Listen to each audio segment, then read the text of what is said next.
अस्सलाम वालेकुम, मैं हनीफ दवामी और आप लोग देख रहे हैं टोरंटो में पाकिस्तानी कम्युनिटी का मकबूल न्यूज़ चैनल द अवामी। नाज़रीन, एनआरओ की बैसाखियों पर खड़ी सिंध पुलिस की एक इंतहाई अहम तरीन विकेट एडिशनल आईजी कराची की पोस्ट जो है वो इस वक्त ख़तरे में पड़ चुकी है और किसी भी वक्त जो है इमरान याकूब मिन्हास की तब्दीली का नोटिफिकेशन जारी किए जाने का इम्कान है। नया एडिशनल आईजी कराची कौन होगा, उस दौड़ में जो है इस वक्त 3 पुलिस अफसरान डॉक्टर अमीर शेख, आरिफ हनीफ और ख़ुद सुल्तान अली ख्वाजा ने अपने अपने घोड़े दौड़ा दिए हैं। इन्हीं में से कोई एक खुशनसीब जो है एडिशनल आईजी कराची बनने में कामयाब हो जाएगी। इस सिलसिले में हमारे नुमाइंदा खसूसी हमराज राही का ये कहना है कि इमरान याकूब मिन्हास की 23% की जो शिराकतदारी है, जिस 23% के इवज़ जो है वो उन्होंने ख़ुद अपने ऑफिस को रबड़ स्टैम्प बना दिया है, उसकी इतला या उसकी गूंज सिंध हुकूमत के बाद इस वक्त इस्टेब्लिशमेंट डिवीज़न में भी पहुंच चुकी है। यानी कि उनकी शोहरत या उनकी मकबूलियत इतनी बढ़ चुकी कि ख़ुद इस्टेब्लिशमेंट डिवीज़न भी अब उनसे आगाह हो चुकी किस तरीके से जो है ग्रेड 21 के एक बड़े अफसर ने जो है महज 23% की शराकतदारी के इवज़ अपने इख्तियारात का नीलाम कर दिया है और उसको रबड़ स्टैम्प बनाने से भी गुरेज नहीं किया। यानी ये इतला इस वक्त खुद इस्टेब्लिशमेंट डिवीज़न में भी सुनी जा रही है। इसी वजह से जो है किसी भी वक्त जो है इमरान याकूब मिन्हास की तब्दीली का नोटिफिकेशन जारी किया जा सकता है। अब जो 3 नाम इस वक्त दौड़ रहे हैं, डॉक्टर अमीर शेख, आरिफ हनीफ और सुल्तान अली ख्वाजा, तीनों अपनी अपनी जगह पर अहम हैं, लेकिन ख़ुद ख्याल ये है कि सिंध के जो आईजी है मुश्ताक महर का वोट या उनकी हिमायत जो है वो आरिफ हनीफ की जानिब ज़्यादा होगी। वो आरिफ हनीफ को जो है वो एडिशनल आईजी कराची लगाने में अपना किरदार अदा करेंगे बमुकाबला अमीर शेख और ख़ुद सुल्तान ख्वाजा के। हालांकि सुल्तान ख्वाजा से भी जो है आईजी सिंध के बहुत ही अच्छे मरासिम में, लेकिन उसके बावजूद कारोबारी नफ़ा नुकसान को मद्देनज़र रखते हुए जो है गालिब इम्कान ये है कि आईजी की हिमायत या आईजी का वोट जो है वो आरिफ हनीफ की जानिब जाएगा। लेकिन सबसे बड़ी जो यहाँ कमज़ोरी ये नज़र आ रही है कि आरिफ हनीफ की अपनी जो मुद्दत मुलाजमत है वो कम रह गई और मार्च 2022 में उनकी रिटायरमेंट होने जा रही। तो क्या इतने कम मुद्दत वाला कोई पुलिस अफसर एडिशनल आईजी कराची बन सकता है? ये एक सवाल खड़ा हो जाएगा। ये उनकी पोस्टिंग की राह में बड़ी रुकावट बन सकती है। रहा मसला डॉक्टर अमीर शेख और सुल्तान अली ख्वाजा। अमीर शेख की मुखालफत बहुत शिद्दत के साथ पहले भी होती रही और अब दोबारा भी होने के इम्कान थे, इसलिए कि डॉक्टर अमीर शेख के हाथों जो है ख़ुद आईजी सिंध के लाडले पीएसओ की बरतरफी अमल में लाई गई थी, जो एक ऐसा ज़ख़म है जो कि अभी तक जो है भरा नहीं है और उसी ज़ख़म के जो है वो शिद्दत की वजह से जो है ना वो ख़ुद आईजी ऑफिस से जो है डॉक्टर अमीर शेख की हर पोस्टिंग और हर मोड़ पर जो है उनकी मुखालफत की जाती है, महज अपने पीएसओ की बरतरफी के ज़ख़म की वजह से। और उसी पीएसओ की बरतरफी की वजह से ही ख़ुद आमिर फ़ारूकी को जो है सिंध पुलिस से निकाला गया था, जो इस वक्त एफआईए में अपने फ़राइज़ खुश असलूबी से सर अंजाम दे रहे हैं। और ये भी नाक़िदीन का कहना है कि इस वक्त सिंध पुलिस में जो है वो अमलन जो है एक ग्रेड 7 का मामूली अहलकार जो है वो हुकूमत कर रहा है। यानी कि सिंध पर जो है सिंध पुलिस पर जो है बिला शरकत गैर अगर किसी की हुक्मरानी है तो ग्रेड 7 का मामूली अहलकार है, जो इस वक्त ख़ुद एडिशनल आईजी कराची के भी इख्तियारात इस्तेमाल कर रहा है। जिसे चाहता है वो एसएचओ लगाता है, जिसे चाहता है वो डीएसपी लगाता है, जिसे चाहता है वो यानी कि इन्वेस्टिगेशन का एसएसपी और फिर किसी भी टाउन का एसपीबी लगाने का वो मजाज है। यानी कि अगर कोई डीआईजी कोई कॉन्फिडेंशियल रिपोर्ट भिजवाता है या कोई एडिशनल आईजी को कॉन्फिडेंशियल रिपोर्ट भेजता है, वो रिपोर्ट खुद सिंध पुलिस के सरबराह नहीं बल्कि उनके वही लाडले पीएसओ खोलते हैं, पढ़ते हैं और उसके बाद उस पर जो मुनासिब अहकामात होते हैं वो जारी भी करते हैं और सिंध पुलिस की तमाम मशीनरी जो है वो उस पीएसओ के अहकामात मानने पर मजबूर है, इसलिए कि उन्हें ऐसा करने का हुक्म खुद सिंध पुलिस के सरबराह की जानिब से दिए जाने का इम्कान है। अब मैं ये क्यों कह रहा हूँ कि कॉन्फिडेंशियल रिपोर्ट जो है वो खुद पीएसओ मौसूफ पढ़ते हैं। उसकी ताज़ा तरीन जो सूरत हाल इस वक्त सामने आई है, कोरंगी के जो एसपी इन्वेस्टिगेशन ज़ुबैर तनूली के हैं। ज़ुबैर तनूली जो है उन्हें नापसंदीदगी का लेटर खुद ईस्ट जोन के डीआईजी साकिब इस्माइल मेमन की जानिब से उस वक्त जारी किया गया था जब उनके इल्म में ये बात आती है कि खुद एसपी इन्वेस्टिगेशन ज़ुबैर तनूली के चेन ऑफ कमान में काम करने वाले जो उनके कोरंगी के जो ज़मान टाउन के जो एसआईओ हैं, ज़ुबैर तनूली ने जो है अपनी टीम के हमरा नाज़माबाद से सैफुल्ला नामी एक ताजिर को अगवा किया था। यानी अगवा बराए तावान को जुर्म करते हैं, उन्हें अगवा करके वहाँ से लाते हैं अपने ज़मान टाउन थाने में और उनसे 25 लाख रुपए का मुतालबा किया जाता है। न देने की सूरत में उन्हें जाली पुलिस मुकाबले में हलाक करने की धमकी दी जाती है। बाद जो है मामला 5 लाख रुपए में तय होता है और 5 लाख रुपए तावान देने के एवज जो है सैफुल्ला की रिहाई होती है और सैफुल्ला जो है रिहाई होने के बाद फौरी तौर पर एडिशनल आईजी कराची इमरान याकूब नाज के पास जाते हैं और वहाँ से वो इंक्वायरी जो है खुद ईस्ट के जो डीआईजी हैं साकिब इस्माइल उनको मिलती है। साकिब इस्माइल उसकी इंक्वायरी करते हैं और इंक्वायरी में तमाम तरह इल्ज़ामात की तस्दीक हो जाती है कि हाँ उन्हें इस तरीके से अगवा किया गया था। और अगवा करने में खुद सब इंस्पेक्टर ज़ुबैर तनूली जो इंचार्ज थे एसआईयू के और उसके साथ एएसआई राना शहजाद और हेड कांस्टेबल इमरान। इस वाक़े के बाद जो है खुद डीआईजी जो है साकिब इस्माइल मेमन जो है वो एक डिस्प्लेजर जो है वो जारी कर देते हैं एसपी कोरंगी ज़ुबैर तनूली को और उन दोनों के खिलाफ जो है वो तीनों के खिलाफ एफआईआर दर्ज करने का हुक्म देते हैं।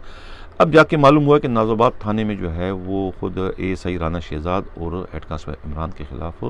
सैफुल्ला को अगवा करने का मुकदमा दर्ज कर दिया। लेकिन हैरत की बात है कि इसमें जो मरकज़ी मुलजिम था, सब जो इंचार्ज है जिसके हुक्म पर ही सब कुछ हुआ, यानी कि ज़ुबैर तनूली के खिलाफ एफआईआर दर्ज नहीं की और इस मामले की अब तहकीकात जो है एवीसीसी के अंदर इसकी तफ्तीश हो रही है। यानी इतने बड़े मामले में जो है 5 लाख रुपए रिश्वत ली, इसमें 3 लाख रुपए खुद ज़ुबैर तनूली ने रखे और 2 लाख रुपए जो है वो 1-1 लाख के हिसाब से राना शहजाद और हेड कांस्टेबल इमरान में तकसीम है। उन दोनों के खिलाफ तो एफआईआर हो गई, लेकिन खुद ज़ुबैर तनूली जो सब इंस्पेक्टर थे उनके खिलाफ एफआईआर दर्ज नहीं और खुद एसपी जो ज़ुबैर तनूली के खिलाफ जो डिस्प्लेजर भिजवाया था, यानी कि इन्होंने SS DIG east Saqib Ismail वो लेटर जो है कॉन्फिडेंशियल लेटर भी खुद आईजी के पीएसओ खोलते हैं और उसके बाद जो है वो यानी कि बजाय उनके खिलाफ ज़ुबैर के खिलाफ मज़ीद कार्रवाई करने के, उन्हें सीपीयू क्लोज करने के, वो उन्हें अब प्रपोजल उन्होंने दिया है कि इन्हें जो है लांडी का जो है एसपी लगा दिया जाए। यानी प्रपोजल क्या, उन्होंने एक चिट भिजवा दी एडिशनल आईजी कराची को। यानी मैं पहले कह चुका हूँ कि वो एडिशनल आईजी कराची जो है वो 23% के एवज वो तमाम तर काम करने पर मजबूर हैं जो कि खुद आईजी के पीएसओ की जानिब से जो भी पर्ची आती है, पर्ची आई थी कि इन्हें वहाँ लगाया जाए। अब उनका प्रपोजल आ चुका है कि इन्हें जो है वो लांडी का एसपी लगाया जाए और एक आध दिन में जो है आईजी से ये हुक्मनामा जारी कर देंगे, यानी जारी करने को भी पाबंद होंगे, इसलिए कि पर्ची जो है किसी और की जानिब से नहीं खुद पीएसओ की जानिब से आई है, जो इस वक्त बिला शर्कत गैर जो है सिंध पुलिस की हुक्मरानी करें। यानी आईजी का भी चार्ज उन्हीं के पास है और ख़ुद एडिशनल आईजी कराची के भी चार्ज उन्हीं के पास है। ये मैं नहीं, ये सारे वो डीआईजी और वो एसएसपी कह रहे हैं जिनके कॉन्फिडेंशियल जो रिपोर्टें हैं वो ये एक ग्रेड 7 का मामूली अहलकार खोल के पढ़ता है, जो कि डिसिप्लिन फोर्स की इससे ज़्यादा तजलील या तौहीन और कुछ भी नहीं हो सकी। नाज़रीन इकबाल के प्रोग्राम के मैं अगले खबर की जाने बढ़ूँ। जिन लोगों ने अभी तक हमारा चैनल सब्सक्राइब नहीं चाहते हैं कि हक़ व सक़ सफ़र इसी तरीके से जारी व सही, तो चैनल को सब्सक्राइब भी करें, लाइक भी करें और शेयर भी करें। नाज़रीन एक इसी तरह का एक वाक़या और हुआ था कोरंगी इंडस्ट्रियल एरिया में, एक बड़ा होलनाक वाक़या। 17-18 इंसानी जानें इस गफलत और लापरवाही के नज़र हो गई। एक फैक्ट्री वहाँ चलती है फैसल फैक्ट्री के नाम से कोरंगी इंडस्ट्रियल एरिया में, यानी 27 अगस्त को वहाँ पर एक आग लगने का अफसोसनाक वाक़या रूनुमा होता है। जो सरासर जो है मुजरिमाना गफलत और लापरवाही का एक चलता फिरता इश्तिहार है। पुलिस ने इतने अहम तरीन केस जिसमें 18 लोगों की जाने गई, वहाँ भी माल कमाने से दरेग नहीं किया और 1 करोड़ का सौदा हुआ जिसमें मालिकान के खिलाफ कार्रवाई ना करने पर 1 करोड़ का सौदा। ये भी उंगलियाँ जो है खुद इन्वेस्टिगेशन के SP यानी जुबैर तनोली और उनकी पार्टी जो है सब इंस्पेक्टर जो इज़्ज़त खान इन्वेस्टिगेशन अफसर है उनकी जानिब उठती कि 1 करोड़ का मुतालबा करते हैं फैक्ट्री के मालिकान से, फैसल मुनीर, इमरान जैदी वगैरह से, और उसके बाद जो है 80 लाख में मामला तय होता है। मामला कोर्ट चला जाता है। जब कोर्ट में इसकी प्रोसीडिंग पहले ही हेयरिंग में, अब रिमांड पर ही जब मुतल्लिका कोर्ट के जज को इत्तला मिलती है कि इसमें इतना बड़ा घपला हुआ है, यानी इस अफसोसनाक वाक़े के जो जिम्मेवार हैं, जो कि सरकार के इदारे हैं, उन्हें पुलिस ने सिरे से इन्वेस्टिगेशन में टच ही नहीं किया, जो कि इस पूरे वाक़े के यानी कि आनत जुर्म के ज़मरे में जो आते हैं, जिसके बाद फिर कोर्ट की डायरेक्शन पर जो है उन तमाम 11 सरकारी अफसरों के, जिसमें खुद डिप्टी कमिश्नर कोरंगी भी शामिल हैं, उन तमाम के नाम जो है वो FIR में शामिल किए गए, यानी कि उन पर भी ये मुकदमा में उन्हें भी शामिल किया गया और उनके बाज़ाब्ता वारंट भी जारी किए गए गिरफ्तारी के लिए 7 अक्टूबर को। लेकिन इंतहाई दुख और अफसोस के साथ ये कहना पड़ता है कि पुलिस ने अदालती अहकामात को भी खातिर में नहीं लिया और उनको गिरफ्तार करके कोर्ट के रूबरू पेश नहीं किया। अब अदालत के हुक्म से जो तब्दीलियां इसमें हुई और जिनको इस अफसोसनाक वाक़े का बिलवास्ता या बरह रास्त जिम्मेवार ठहराया गया है, उनमें जो है खुद डिप्टी कमिश्नर कोरंगी के अलावा डिप्टी डायरेक्टर जो है Sindh building control authority Abdul Sami हैं, इस तरीके से KDA के असिस्टेंट डायरेक्टर सैयद अरफान हुसैन हैं, इस तरह के डिप्टी कंट्रोलर सिविल डिफेंस जो है शहाबुद्दीन हैं, इसी तरीके से जो हैं सदर अली बुगियो हैं जो कि डायरेक्टर सिविल डिफेंस है, इस तरीके से जनरल मैनेजर जो हैं के इलेक्ट्रिक कराची हैं, यानी कि, और दूसरे हेड ऑफिस जो है न्यू कनेक्शन के इलेक्ट्रिक गुलशन इकबाल सिविक सेंटर के हैं, इस तरीके से जाहिद हुसैन हैं एग्जीक्यूटिव इंजीनियर KD हैं, और Mohammad Kamran deputy director Sindh environmental शोबे के हैं, इश्तियाक अहमद जो है इंचार्ज फायर ब्रिगेड हैं, और 11वां आखिरी जो मुलजिम इसमें सरकारी अफसर शामिल किए गए ये DMC के एडमिनिस्ट्रेटर डिस्ट्रिक्ट कोरंगी। इतनी बड़ी बड़ी शख्सियात जो हैं वो इस FIR में इस वक्त नामजद कर दी गई, वो भी कोर्ट के हुक्म से, जिन्हें खुद कोरंगी इन्वेस्टिगेशन के SSP ने नामालूम वजूहात के बिना पर नज़रअंदाज किए थे। या तो उन्होंने माल पकड़ लिया था, या फिर उन्हें कानून से लाइल्मी है, या फिर वो खौफ में मुब्तला हो गए थे कि इतने बड़े अफसरों को वो किस तरीके से शामिल थे। ये तमाम के तमाम अफसरान जो है इस 18 बेगुनाहों के जिंदा जल जाने के अफसोसनाक वाक़े के जिम्मेवार हैं, जिनको गिरफ्तार करके इनके खिलाफ करार वाकई कार्रवाई होनी चाहिए। ये फैक्ट्री जो है, फैक्ट्री को जो है जो कवायद और जवाबित की खिलाफ वर्जी के तहत चलाई जा रही थी, यानी कि वहाँ पर फायर का कोई सिस्टम नहीं था, कोई एग्जिस्ट डोर नहीं थी वहाँ पर, यानी कोई ऐसा तरीक़ाकार नहीं जो कानून को फॉलो उन्होंने किया हो। कानून को फॉलो ना करने की वजह से जो है ये अफसोसनाक वाक़या रुनुमा और इसमें ये 18 लोगों की जान चली गई। ये जिन सरकारी अफसरों को मैंने नाम इस वक्त बताएं, ये तमाम के तमाम इसके जिम्मेदार, उनके खिलाफ उनकी गिरफ्तारी होनी चाहिए, उनके अपने महकमे भी उनके खिलाफ कार्रवाई करनी चाहिए कि यही हाल कोरंगी नशे के बाकी फैक्ट्रियों की भी हो सकता है और कहीं भी इस तरह का अफसोसनाक वाक़या रुनुमा हो सकता है और उससे ज़्यादा लोगों की जानें इसमें जा सकती। इस वाक़े में भी जो है इन्वेस्टिगेशन के SSP जो है जुबैर तनूली के मुलविस होने की इनकी शफात ने 1 करोड़ का मुतालबा किया और उस पर जो उनके DIG ने जो अपने इख्तियारात इस्तेमाल किए और किस तरीके से वो इख्तियारात जो है खुद IG के PSO ने कदमों की ठोकर बनाते और अब उन्हें उससे अच्छी जगह पर इन्हें लांडी का SP लगाया जा रहा है। के प्रोग्राम के अगले खबर की जानकारी जिन लोगों ने अभी तक हमारे चैनल सब्सक्राइब चाहते हैं कि हक़ पर इस तरीके जारी हो सकते हैं, चैनल को सब्सक्राइब भी करें, लाइक भी करें और शेयर भी करें। एक मैसेज आया है कि ये अताउल्लाह चांडियों के ख़िलाफ़ जो आपने प्रोग्राम किया था जान नवाज़ पुलिस ट्रेनिंग सेंटर के हवाले से, तो वो तो एक शरीफ और अच्छे पुलिस अफसर हैं, उन पर ये इस तरह के इल्ज़ामात करप्शन के वो बेबुनियाद हैं और ये सिर्फ़ और सिर्फ मुखालिफिन या वो जो कि इस जाम नवाज ट्रेनिंग सेंटर में पोस्टिंग के ख्वाहिशमंद हैं प्रिंसिपल के से, वो उन पर ये इल्ज़ामात लगा रहे हैं। ये ख़ुद बाज़ उनके रफ़ाक़ा और उनके दूसरे जो ट्रेनिंग सेंटर के जो अहलकारों ने ये टेलीफोन भी करके और मैसेज करके ये इतला दी है। नाज़रीन, कहते हैं ना कि कैसे कैसे लोग हमारे जी को जलाने आ जाते हैं, अपने अपने गम के फसाने सुनाने आ जाते हैं। अब नूरुल हसन रिन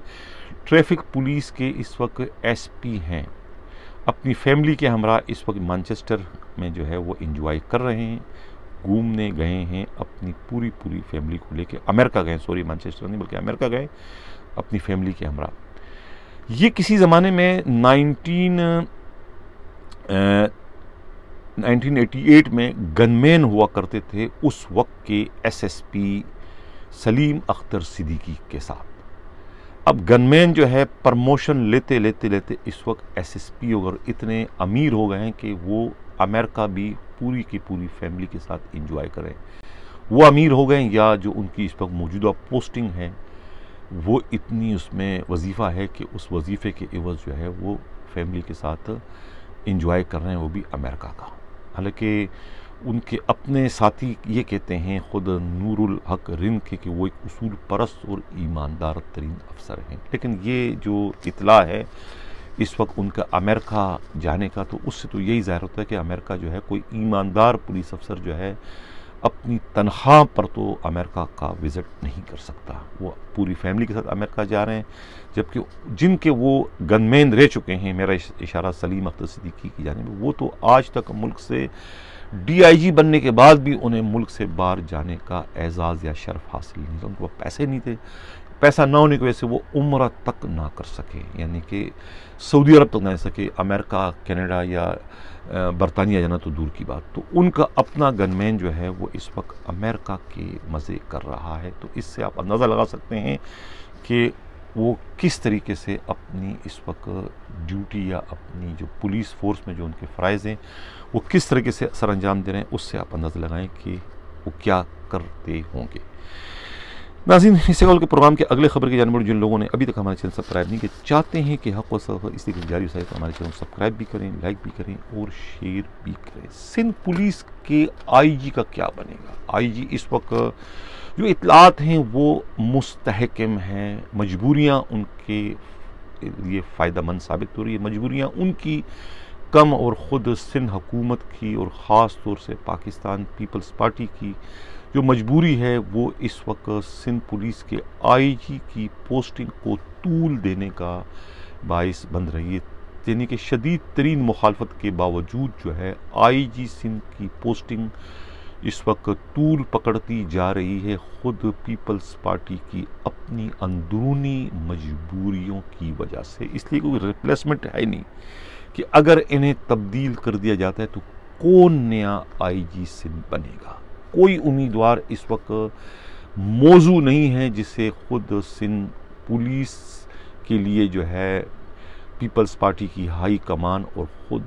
जो है सिंध के वज़ीर आला उन्हें कबूल कर लें, ऐसा कोई उम्मीदवार नहीं है। बज़ाहिर तो सनाउल्लाह अब्बासी की दौड़ें सबसे ज़्यादा इस वक्त CM हाउस और ख़ुद बिलावल हाउस की लग रही हैं, लेकिन उसके बावजूद उन्हें पोस्टिंग देने में दुश्वारी का सामना करना पड़ रहा है। इसलिए कि ख़ुद उनकी सिफारिश पर जिस एक पुलिस अफसर को IG सिंध यानी मेरा इशारा AD ख्वाजा की जानिब है, उनकी पोस्टिंग यकीनन उस वक्त सनाउल्लाह अब्बासी ही की सिफारिश पर की गई थी, और जिसके बाद उन्होंने क्या गुल खिलाया ख़ुद सिंध हुकूमत और पीपल्स पार्टी को, तो उसके बाद सिंध की पीपल्स पार्टी जो है वो ख़ुद सनाउल्लाह अब्बासी से भी मोहतात हो गई। यानी कि कहते हैं ना, सांप का डसा हुआ रस्सी से भी डरता है। वही पोजीशन इस वक्त जो है वो सिंध पीपल्स पार्टी के हाई कमान की है। वो घबराते हैं कि अगर सनाउल्लाह अब्बासी को हम IG सिंध बनाते तो क्या है कि वो ख़ुद AD ख्वाजा के मशवरों पर चलते हुए उन्हें प्रॉब्लम क्रिएट ना कर दे। इसलिए वो उसूल परस्तों से जो है वो दूर रह रहे हैं इस वक्त। यही वजह है कि ख़ुद सनाउल्लाह अब्बासी की IG सिंध की हैसियत से पोस्टिंग नहीं होने जा रही। हालांकि सिंध के वज़ीर आला उनके इस वक्त सबसे बड़े हिमायती के तौर पर मंजर आम पर आ चुके हैं। मौजूदा IG सिंध मुश्ताक महर को डिस्प्लेजर जारी किए जाने के बाद जो कि उन्होंने जो है ख़ुद अपने PSO डॉक्टर फ़ारूक बशीर के साथ की जाने वाली नाइंसाफ़ी पर ये रास कदम उठाया था, यानी चीफ मिनिस्टर सिंध ने,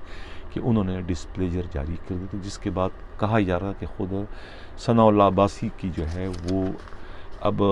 राह हमवार हो रही है सिंध के IG बनने की, लेकिन उनकी राह में जो है ख़ुद AD ख्वाजा का जो साबका कंडक्ट है एज IG सिंध के, वो इस वक्त आड़े आ रहा है। अब देखना यह है कि अगर अख्तर हयात गंडापुर जो कि इस वक्त बलूचिस्तान में हैं और जो कि ग्रेड 21 में उनकी प्रमोशन हो चुकी है, और गालिब इम्कान यह कि नोटिफिकेशन के बाद उन्हें जो है खैबर पख्तूनख्वा का IG लगा दिया जाएगा। अगर वो खैबर पख्तूनख्वा के IG बनने में कामयाब हो जाते हैं तो उस सूरत में जो है मुअज़्ज़म जा अंसारी फारिग हो जाएंगे वहाँ से, तो फिर ये इम्कान है कि मुअज़्ज़म जा अंसारी के जो है कदम जो है वो सिंध पुलिस में पड़ सकते हैं। लेकिन यहाँ भी एक मजबूरी ये है कि मुअज़्ज़म जा अंसारी IG सिंध बनने से ज़्यादा ग्रेड 22 में